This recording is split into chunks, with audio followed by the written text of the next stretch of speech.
Well, here I am on a ridge trail in a parcel of land in Glastonbury, Connecticut. Basically,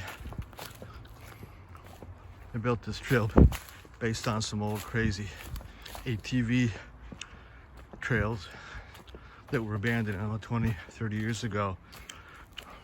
And these ATV trails, you can actually see from the aerials online.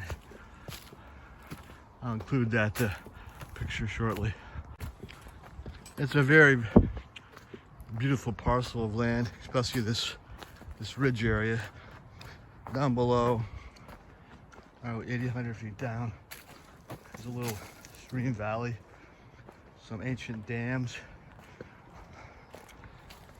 earthen dam and a stone dam. Now here's evidence of the old ATV trails. They dug in pretty deep, made troughs. But needless to say, I was able to kind of connect a few, make a really nice but difficult mountain biking trail. And I know some locals have been using it. You can tell by the tire treads in the winter and in early spring. Okay, I'm approaching the summit up here, where I'm going to set up shop to play the flute. I call this the mossy area.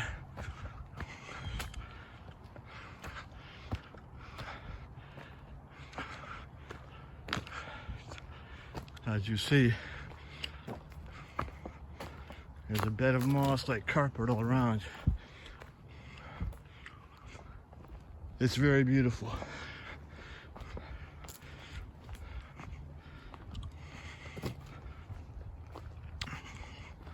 It goes on, but here's where we'll start. Okay, here I am in the mossy area. I've got the camera pointed up a bit so you can see a little more of the trees. I'm gonna play a tune of mine called Niowan, which is actually on my CD, first tune on my CD, soon to be released as a single, and it's based on the Mohawk Iroquois word meaning thanks. So it's basically a thankfulness to the Great Spirit for all the wonderful scenery and bounty that nature provides. So here it goes. No accompaniment, just solo flute. Oh, by the way, this is the G minor flute that I talked about on my earlier chats, and this is it's a beautiful flute. It's made out of red cedar. And this is more the traditional style you see with the decoration up top. This is called a fetish. In this case, it's a bird, probably an eagle, and there's a nice engraving on here. But aside from the cosmetics, it just sounds beautiful.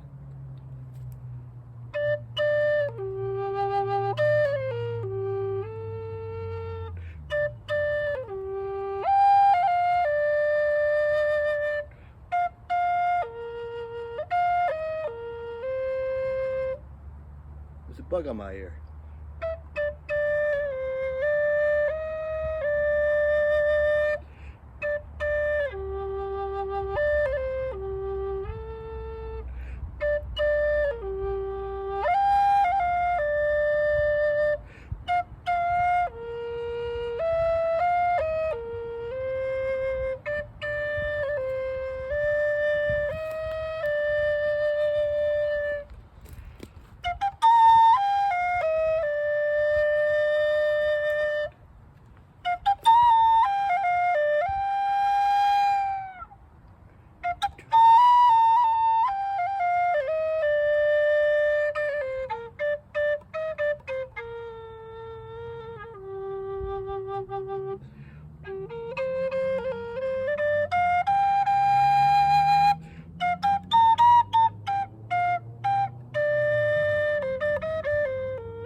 Little mistakes, but it's all right. Kind of improvised at the end, In the distance, you can hear some cars. We're not that far away from mankind, but needless to say, it's a very, very beautiful area, and I'm building this trail system, kind of bootleg now, but these parcels are just bought by the town for recreational use. It was property of the water company, as I mentioned earlier. So I'm just kind of jump-starting building recreation trails for them. Let me play it a little bit more.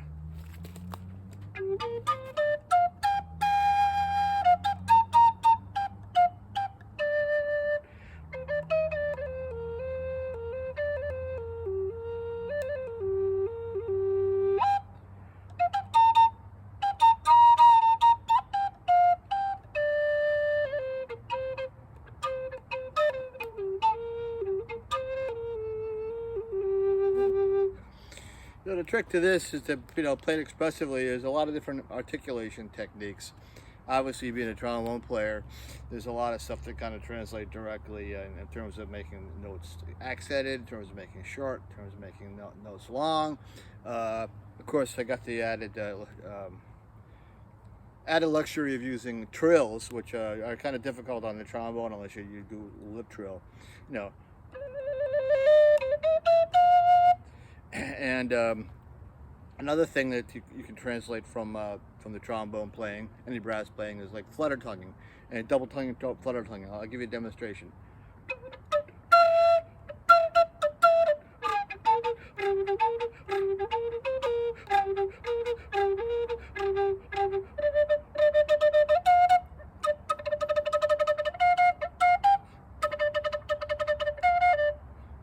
A lot of bugs here.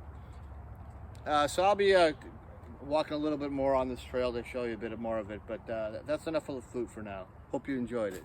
And I didn't really show you the moss. I was pointing the camera up like this, but I do want to show you the moss.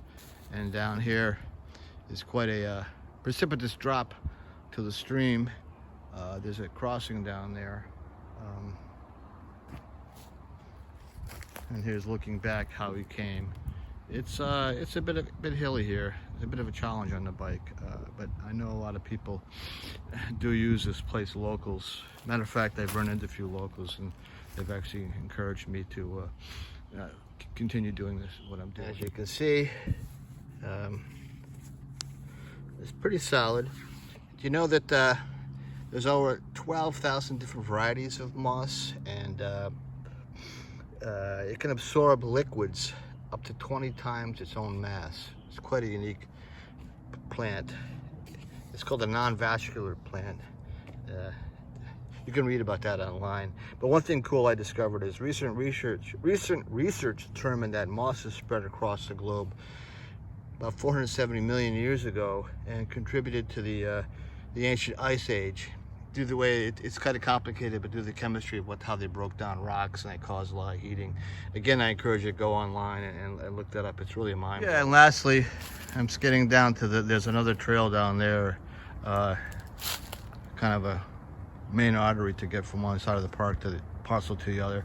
But what's my infatuation with the Iroquois Indians, by the way? Well, I grew up upstate New York, and fortunately we had a school system where they were very hip about teaching us about the Native Americans. And of course, that area near Albany, near Schenectady, New York, was famous for the basically conflict between the Iroquois and the Mohegans, and of course later the Iroquois, the Dutch, and the Iroquois and the British.